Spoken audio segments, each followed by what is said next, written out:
Hi, I have some very exciting news to share with you. I've decided to change my studio location.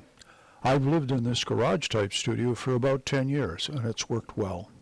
But for various reasons, it was time to move back into the house. So you see before you the whole layout of the new studio setup. I think the new studio is the most flexible arrangement I've ever had.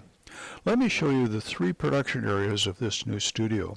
It's all new equipment, and I'm really excited about this, and this arrangement is working very, very well.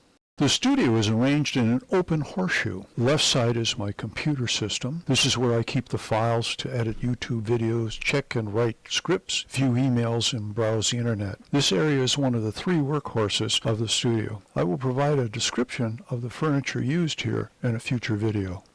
To the right of the computer system is a table that holds my printer, printing paper, and some space for phone books, etc. Underneath the table is a file cabinet and a plastic drawer system that contains electronics, odds and sods.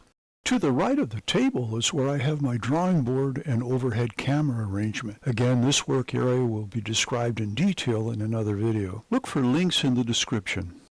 Many thanks for watching. Check out part 2 of the Video Studio series. I would appreciate a thumbs up, and if you can, subscribe to the channel. If you find value in this video, click on the link in the description below. There are many more Frugal Studio videos on their way here. Take care, have a great day, and keep on sketching.